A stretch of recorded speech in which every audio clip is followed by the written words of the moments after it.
Thank you, Roxana and Marcus. You can now continue with your questions in the networking tables at 4:30, where our speakers will be available for more questions. In the meantime, we have come to our final talk on this topic, and to moderate this next talk, I'm delighted to introduce Maurizio Vretena, an accelerator physicist who joined CERN in 1988 to take part in the design, construction, and operation of linear accelerators. In the recent years, he has been increasingly active in the field of societal application of accelerators, particularly in the medical field, where he is currently leading the Next Ion Medical Machine Study, a new CERN initiative in the field of accelerators for cancer therapy with ions. Thank you, Mauricio. Thank you, Anelia, and we are really excited about the next talk that is from Kitty Liao. Kitty Liao is the founder and CEO of Ideabatic. That is a new company that has already been awarded many times for its work. Something happens? I don't know. Anyhow, I have the pleasure to introduce her because this company, Ideabatic, is really very interesting because Kitty is bringing to the company the competence that she has developed in superconductivity on the accelerator field, in particular developing diagnostic systems as a fellow at CERN for many years, taking this to the vaccine cold chain, which is, as you know, a very important topic in this particular moment. And her company also has a social side that is also very interesting. So I hope that we can get in touch with her soon so that we can start. But in the meantime, I can also say that what I really like is that the motto of her company, Ideabatic, is innovative humanitarian engineering. And so the combination of these three aspects is something that makes really it's very interesting. So a social enterprise of high technology. Okay, great. So Kitty, so it's a pleasure to have you here. And when you're ready, the floor is yours. Thank you so much, Maurizio, for the kind introduction.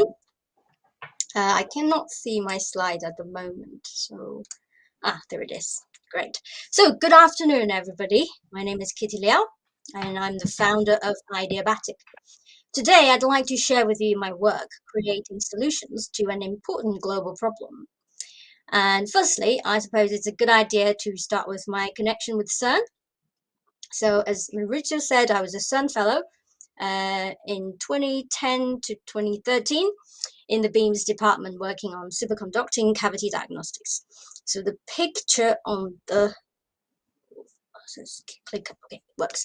The picture on the left kind of sums up the systems I developed.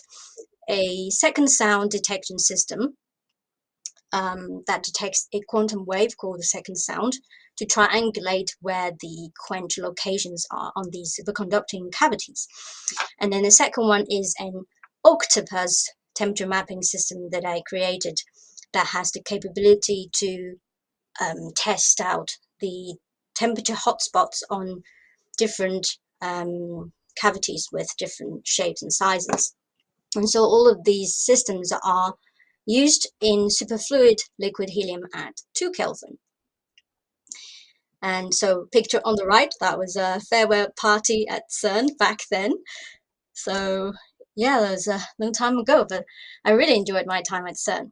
And then so I moved on to do more kind of low temperature research in the US. And 7 years ago, so in 2014, I participated in a humanitarian hackathon organized by the Port organization. So the Port was founded by CERN people back then, and they sat down with NGOs like the WHO, Red Cross, and Gavi, these kind of people, to look at the most urgent problems that needed solving. And they defined the challenges. The Port, they bring people together from different backgrounds to work on these very important problems during the hackathon. And so at the time, I was really shocked by the information I found out. So in 2014, according to the WHO, 18.4 million children died 18.4 million children had no access to basic vaccinations, and each year between 2 and 3 million died of a vaccine-preventable disease. Before COVID-19, the WHO reported that globally, 20 to 50% of the vaccines were spoiled. But in reality, the spoilage is much worse. The data in remote areas is very limited, with one particular remote area reporting an 86% of spoilage rate. Oops, sorry, back to that slide. So using just 20% of the wastage in the calculations, this equates to at least $1 billion wasted every year. And our research in remote Nigeria and Madagascar revealed spoilage rates of 100% in some instances. Today, excluding COVID-19, the number of unvaccinated children has gone up to 19.9 million. And a major reason for this is that during the last few miles of delivery, the so-called last mile, vaccines become damaged by temperature fluctuations. In other words, they either become too hot or too cold. With my background in cryogenic systems and in innovation, I thought there must be a way to solve this. This is why I founded Ideabatic, to solve important problems with smart innovation. And if some of you are also from engineering background, you probably guess where the Ideabatic name comes from Adiabatic. So what is a typical last mile journey? Trained health workers. They carry cool boxes with ice packs in extreme weather and over difficult terrain. By foot, bike, motorbike, donkey, canoe, or a combination of these, as you can see from the pictures. Bear in mind that vaccines need to be kept between 2 and 8 degrees before injection, and these journeys can take up to 6 days. And however, existing solutions either freeze vaccines or last barely a day when in use. Oh, this slide shouldn't be here, but let's skip that. So these are the commonly used vaccine carriers. Again, these are essentially cool boxes filled with ice packs, as you can see from the pictures on the left and on the right. They share the same profile in the middle of the screen. The majority of these cool boxes, they freeze vaccines at the very start, as you can see, the first black circle. And all of them suffer from overheating earlier than expected. So the claimed cooling duration from these manufacturers is from 17 hours to 50 hours. But this is much less in reality. Why is that? Oh, 1 second. I'm just checking my clicker. Hold on. Sorry, my phone is a bit weird. Yes, there we go. So one of the biggest issues we observed in last mile vaccination is human error. This is what we captured in Nigeria. The trained health workers often just left the lid completely open throughout the injection session. You can see here these cool boxes. They require 4 ice packs, as you can see in those slots and the blue areas. They're designed to accommodate 4 ice packs, but in the field, it's common that not enough ice packs were used. So I'm just going to show you the clip very quickly. So note that the health worker was only starting to write out something on the vaccination records, but he already opened the lid and just waiting there. So you could see, and it was 36 degrees outside. So what happens in these cool boxes in the field in terms of their performance? We took 2 of these models back to the lab and performed experiments and analyze them. You can see that using one ice pack means that the cool box goes down to 17 degrees only for a few hours. Using 2 or 3 can keep things cold briefly for a few hours, and really you need 4, which is the required number. But then the vaccines are exposed to freezing risks at the very start, and this will spoil certain vaccines. In the developed world, or in areas with better practice, health workers, they would condition the ice pack first, which means they take out the ice pack from the freezer and wait for a couple of hours before putting the ice pack back in to avoid that freezing issues. So now, let's assume that all health workers place the correct number of ice packs in the cool boxes, and they open the lid and close it every time when they use it. What do you think would happen? So the curve in red, this represents the humidity. So the humidity goes up and down when you open and close the lid, as you would expect. And for the smaller box, which is the dark blue curve, within an hour the temperature had already exceeded that maximum temperature when they do the opening and closing behavior. And then the bigger one, the grey box at the bottom, that's within 4 hours. So in reality, these vaccine cool boxes are not able to keep vaccines cold for long enough after the start of use. Not to mention, often the door was left wide open throughout the session, as you saw, and other errors that can lead to risks of spoilage. So what if we could reduce the wastage to less than 5% and extend that journeys to 6 days? And most importantly, we know that a functioning device can still fail when it's not used properly. So even when we ensure that our device doesn't spoil vaccines, can we ensure that it will still work even when it's not used properly? Our solution is SMILE, a smart last mile cooling system. SMILE is designed to be fail-proof, and it keeps vaccines at the right temperature for 3 to 6 days without external power. So today I pick out some of the features of SMILE with a side-by-side comparison, so you could have a better understanding of how we design these things. So first of all, leaving the lid completely open throughout the session shortens that cooling duration. And SMILE has a self-closing door. So that means it's okay to forget to close the lid, and we can minimize that heat transfer. The second one, using an incorrect number of ice packs can lead to spoilage.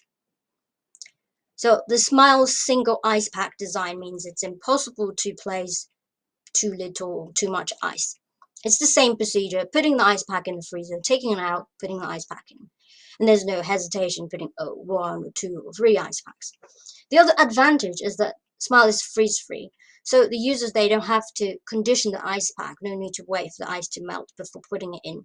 So once the SMILE ice pack is out of the freezer, it can be used straight away. It saves time and reduces error. So the last one on this page, some vaccines, as you can see, they're in direct contact with the ice pack. So this can lead to the freezing issues. Our ice pack chamber is separate from the vaccine chambers, as you can see, so there are no freezing issues. Next one. Right. So in the current cool boxes, glass vials and ampoules are tightly packed, and it leads to breakage issues. And in our design, all of the glass vials and ampoules are held securely and separately by our sample holders to prevent breakage like these in these cool boxes. So I'm just concerned with the time. Is this timer correct that I've only got 2 minutes left? So if that's the case, I'm gonna not show you some of the prototypes we developed, maybe when we have some more time later. The second one on this page, repeated opening shortens that cold life. And for SMILE, with the self-closing door and an air-locking carousel mechanism, that means we can ensure that the temperature is still maintained even during use. So you're only exposed to that one chamber at a time, and then the rest stay cool. So users, they can look at the vaccine record on the backpack flip on the left of that picture here. So for example, they put polio vaccines in chamber 1 to 5, and some vaccines in chamber 6 to 9, or COVID vaccines in 10 to 15, let's say. So they can just turn the dial to the desired chamber and open the lid, and then go on with vaccination, and the door would close itself. So currently, excuse me, currently these vaccine cool boxes have either crossbody or top handles, so it's really awkward to carry on some of these last mile journeys. Also, it requires several people on the trip, as you can see here, one carrying the cool box and the sharp disposal box, one carrying syringes and dry goods, and one carrying vaccination records. And Smile has an all-in-one backpack, which is comfortable like your mountain backpack has a hip and chest belts. And it's hands-free for walking in mountains and crossing rivers. As you can see, the health workers carrying Smile in the field. And one Smile can carry over 500 doses, which is more than enough for these last-mile journeys. It's also suitable for large-scale vaccination campaigns. So Smile's help is not just limited to remote areas or developing countries. Did you know that biomedical scientists and researchers all over the world still use cool boxes to preserve their samples? Yes, even in developed countries like the UK and Switzerland. These cool boxes often hinder important work due to their unreliability. So if you develop temperature-sensitive products and would like to work with us, let's have a chat. So this is our journey. The Smile has been iterated, lab tested, and field proven. As part of the Expo 2020 Global Innovators, we are invited to exhibit there in Dubai in January 2022, and we would love to see you there. So finally, thank you very much for listening to the session today, and let's spread Smile across the world. Thank you very much. Thank you very much, Kitty, for your talk and for your smile. I think very simple and very effective, so I'm really impressed. Great. So we have already some questions. No, we don't have questions in the. So don't see questions in the sheet. But maybe I have a question for you. I think something that was. I mean, I also like your procedure on how the different steps that you followed to come to this Smile product. But I think very important was the analysis on the field. I mean, how much time did you spend on the field just looking at how the vaccines were handled in some countries? And maybe additional question, who is funding that? Was you were already doing that with funding a company in your mind, or was a kind of a first approach? Okay, so if you can develop on I that. didn't quite understand your second question. Could you clarify, or should I answer your first one? Answer the first one, and then maybe we can go to my second, please. Yeah, sure. So at the start, when I started working on this project, it was a lot to do with interviewing people on the ground. So really interviewing them, what's happening, and then seeing the footages. But of course, that is still not the same as going out there and seeing how things are. And so as I kind of progressed, and then winning some grants and prizes, and that really enabled me getting the team and people to go on to these trips in Nigeria and Madagascar to really see how things are. And so yeah, the time we spent in the field, I suppose in total I just many hours just really observing them. A lot of them is to just observe how they do things, and then to also to look at the behavior.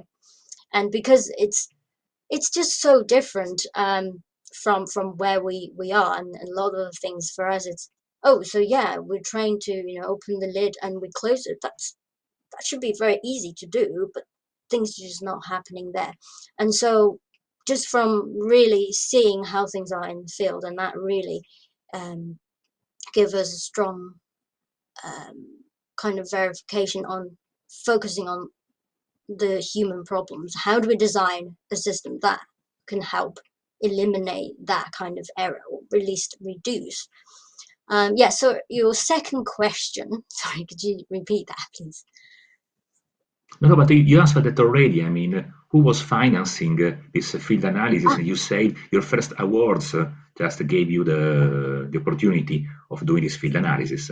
I think Yeah, so it's very important. yeah, I think Yes. funding is always very challenging when it comes to a hardware product like this, because when we want to prove our concept, we need to make it, and we need funding for that. So at the start, it's winning some small prizes, and yes, that does help with some of the prototyping.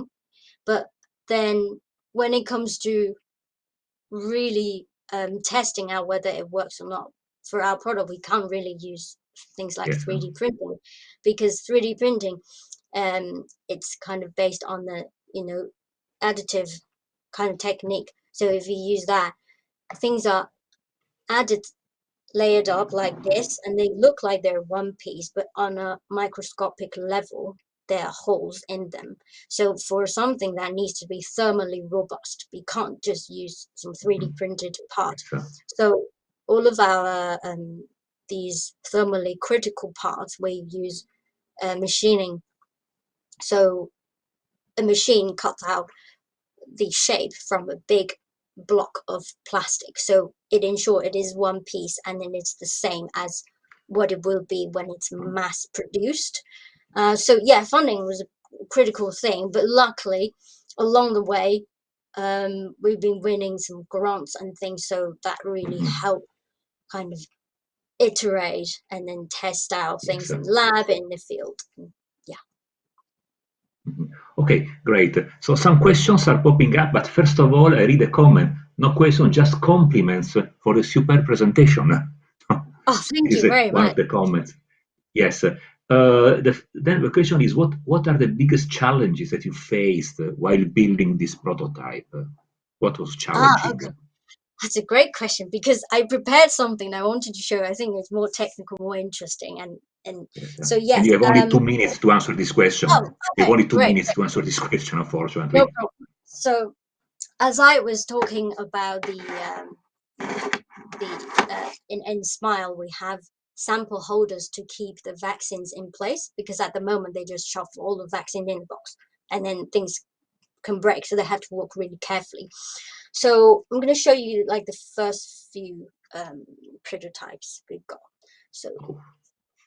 So you see, this is like, so this is just a segment of it, and you could see that this just the vaccine can be in there, but you could see the material needs to be flexible enough, but it also has to be strong and rigid. It also needs to be durable. As you can see, the field, there's dust and dirt can come in, and then these things will not be working anymore. So all of that as we need to consider. So from the first few versions, this was like a belt structure.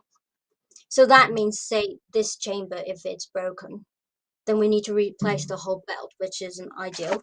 And after some more few, this one is slightly better, more iterations, we have now come to a two-part structure. So you can see this, the black bit is the rigid part, and then there's a separate holder. So I'll just do that. So you can see there's like a fin kind of thing, and that can be fitted onto this. And then so one of the challenges that there are hundreds of different packages of vaccines. So they come in these small sizes like this.